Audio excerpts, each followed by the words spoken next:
আপনার নাম কি? মাধুরী ঘোড়া। বাবার নাম? বাদল চন্দ্র ঘোড়া। বাড়ি কোথায়? পশ্চিম মেদিনীপুরের সবং থানার অন্তর্গত ভেমুয়া গ্রাম। আচ্ছা, আপনার পশ্চিম মেদিনীপুর দেখলাম। পশ্চিম মেদিনীপুর, কিন্তু আপনি এই হাওড়া জেলার জন্য কেন অ্যাপ্লাই করেছেন? কারণ স্যার পশ্চিম মেদিনীপুরের সিট সংখ্যা খুবই কম, মাত্র 4টি সিট রয়েছে। কিন্তু আমার স্বপ্ন শিক্ষকতা করা, তো এখানে আমার মনে হচ্ছে যে কম্পিটিশন করাটা হয়তো একটু কঠিন হয়ে পড়বে। তো হাওড়াতে দেখলাম যে সিট সংখ্যাটা একটু বেশি আছে, তো আমি এই জন্যই এখানে অ্যাপ্লাই করেছি। আচ্ছা, আপনি বললেন আপনার বাড়ি সবং, কিন্তু আমরা জানি সবং একটা কোনো না কোনো কারণে এক নাম রয়েছে, সবংয়ের বিখ্যাত রয়েছে। কি কারণ? আমাদের সবং মাদুর শিল্পের জন্য বিখ্যাত। এখানে বিভিন্ন ধরনের মাদুর তৈরি করা হয় এবং এটা হচ্ছে দেশে খুব নাম রয়েছে মাদুর শিল্পের জন্য। আচ্ছা, আপনার যোগ্যতা? আমার MA জিওগ্রাফিতে MA, বিএড এবং ডিএলএড করেছি। আচ্ছা, এত বেশি যোগ্যতা নিয়ে আপনি প্রাইমারিতে চাকরি করতে এসেছেন কেন? স্যার, আমার প্রথম থেকেই স্বপ্ন শিক্ষকতা করা। তো এতদিন কোনো শিক্ষকতা সেরকম পরীক্ষা হয়নি, তো এটাই পরীক্ষা হয়েছে। আমি পরীক্ষা দিয়েছি আমার স্বপ্ন পূরণের জন্য এবং আমি এতে পাশ করেছি, তো আমি তাই এতে এসেছি। আচ্ছা, আপনি আপনার হাজব্যান্ড কি করেন? আমার হাজব্যান্ড শিক্ষকতা করেন। তাহলে ওনার ইনকামেই তো চলে যাবে সংসার, তো আপনি আবার এই শিক্ষিকার জন্য পথটা বেছে নিলেন কেন?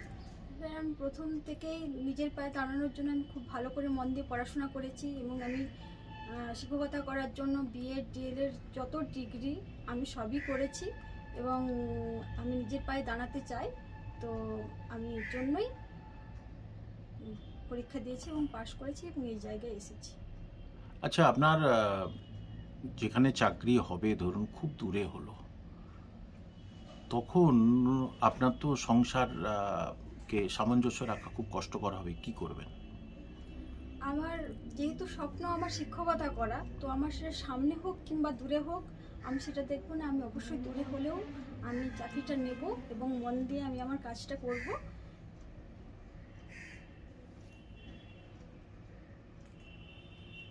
আপনি বিদ্যালয়ে গেলেন, বিদ্যালয়ে গিয়ে দেখলেন খুব বৃষ্টি হচ্ছে, ছাত্র সংখ্যা খুবই কম, অন্য কোনো শিক্ষক বা শিক্ষিকা কোনো উপস্থিত হতে পারেননি প্রচুর বৃষ্টির কারণে। তাহলে আপনি স্কুলটা কিভাবে ম্যানেজ করবেন?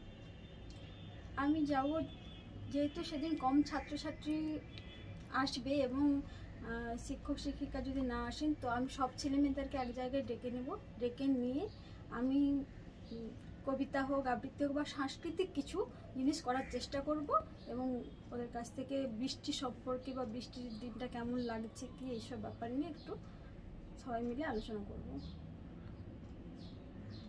আচ্ছা, আপনার বিষয়ে ভূগোল বললেন, তো আপনি শিশুদের এই ভূগোলের প্রাথমিক ধারণাটা কিভাবে বোঝাবেন?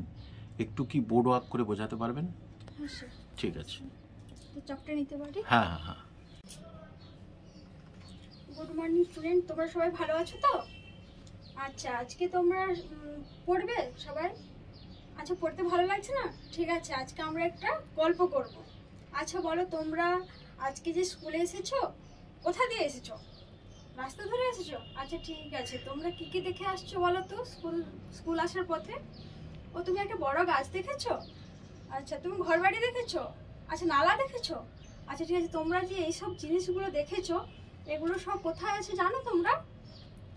হ্যাঁ, বাড়ির পাশাপাশি তো অবশ্যই আছে, কিন্তু এগুলো আমরা যে বাস করছি, আমরা কোথায় বাস করছি তোমরা জানো? কেউ বলতে পারো আমরা কোথায় বাস করছি বা কোন গ্রহে বাস করছি? হ্যাঁ, তুমি জানো? আচ্ছা বলো বলো, কোথায় বাস করছি, কোন গ্রহে আমরা বাস করছি? হ্যাঁ, পৃথিবীতে। ঠিকই বলেছো, আমরা পৃথিবীতে বাস করেছি। তো আজকে আমি তোমাদেরকে বলবো সেরকম একটা গল্প, ভূগোল। এই পৃথিবীটা, আমি সেরকম একটা গল্প বলবো, ভূগোল। তো আমি আজকে ভূগোল মানে কি তোমাদেরকে বলবো। দেখো, ভূ কথার অর্থ কি? ভূ কথার অর্থ হচ্ছে পৃথিবী, আর গোল কথার অর্থ হচ্ছে